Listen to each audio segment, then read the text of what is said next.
Patay ang isang lalaki matapos mabiktima umano ng hazing sa Malolos, Bulacan. Kinilalang biktima na si Ronel de Guzman.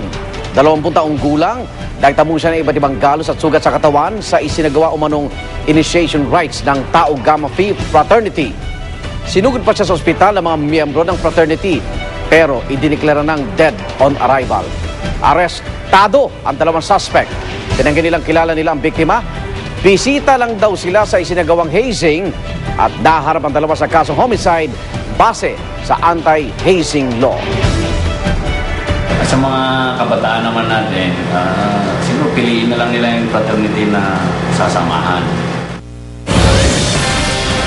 18 points ang ibinagsak ng satisfaction rating ng administrasyon ni Pangulong Aquino nitong unang bahagi ng taon. Ibig sabihin po niyan, nabawasan ang nasiyahan habang nadagdagan naman ang nadismaya sa performance ng gobyerno.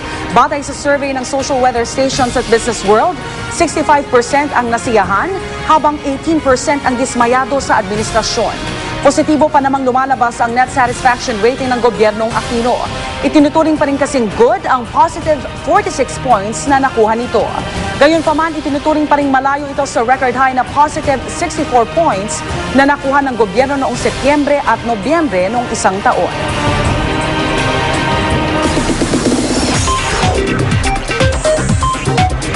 Chika Minute! Panalo sa isang international competition ng isang Pinoy photographer na dating nagtrabaho dito sa GMA. Kilalanin siya sa chika ni Aubrey Carampel. Ang litratong ito na pinamagatang Brotherhood of Men, obra ng Pinoy photographer na si Nicolo Cosme. Nakakuha ito ng pinakamataas na gradong 91% sa ginanap na Professional Photographers of Korea Print Competition. 2 litrato ang entry ni Nicolo na kapwa nakakuha ng pinakamataas na score mula sa mahigit 500 litratong kasali na mula sa 6 na bansa.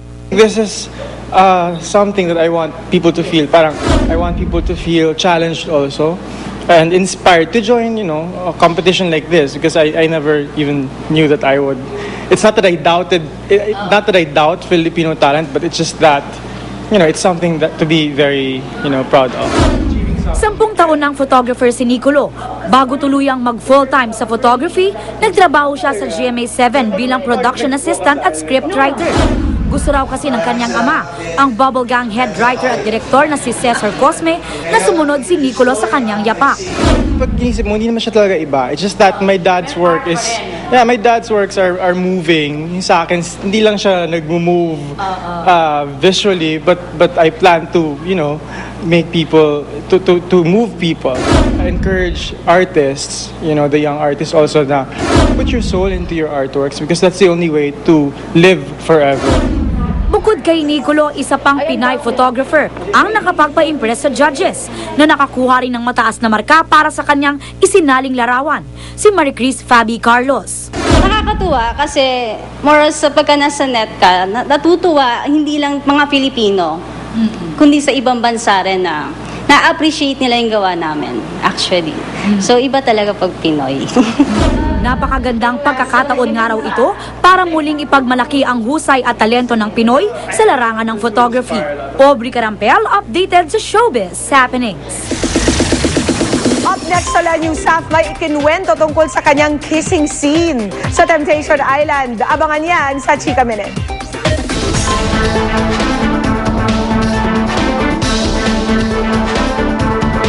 Muling binalikan ng investigador ng bayan ng isang training center sa lungsod ng Valenzuela.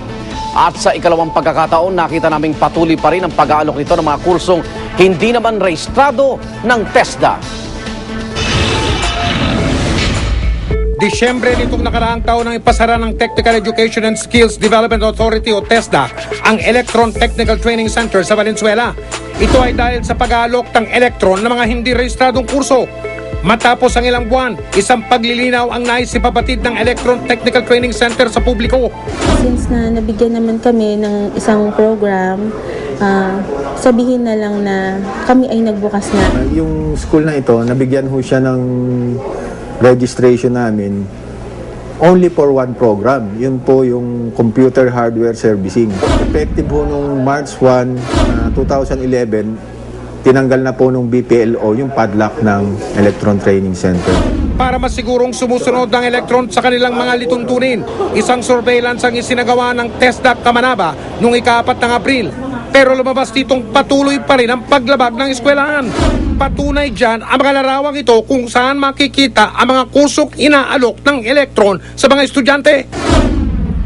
Bukod sa computer hardware servicing, nag-aalok din sila ng computer secretariat, cosmetology, dressmaking and tailoring, industrial electricity, welding, driving with troubleshooting at kung ano-ano pang kursong hindi naman rehistrado sa TESDA. Hala, naloko na! At nagsimula na ang klase nung ika-10 pa ng Abril. So wala ho kasing permit yung school to offer all the other programs. That's fraud and deceit, di ba? Kung ano, dapat nga, pwede nating ipadlock uli yan. Yun nga ang hinihingi ko ng paumanhin doon sa Kamanava, especially to Director Mamaril, doon sa nagawa namin na yun. Kung alam ko lang na ganun siya, yun ang kahihinatnan niya, hindi ko naman na siya gagawin. Sa pagharap ni Soli sa TESDA Kamanaba, malinaw ang naging pag-uutos ng TESDA. Dapat si ma'am kasi, right now, stop. Ang itutuloy lang ni ma'am ngayon, yung may program permit niya, very clear, computer hardware servicing. Pero willing naman kami na mag-comply sa lahat ng requirements ng TESDA for our registration. Ang aming paulit-ulit na babala sa mga estudyante, maniguro muna kayo kung rehistrado sa TESDA ang kursong TechVoc, ika nga, ng inyong papasukan. Para siguradong rehistrado ang kukunin yung technical vocational course, tumawag lang sa TESDA hotline 887-7777 o di kayo sumangguni sa TESDA website www.tesda.gov.ph. Susunod, tips para iwas panis ang ating mga pagkain ngayong tag-init? Alamin. Naging yaya ni Prince William nagkwento sa pag-estima sa kanya ng prinsipe noong royal wedding.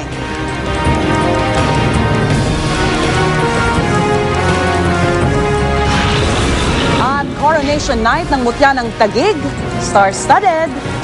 Tutukan lahat ng yan dito sa 24 oras.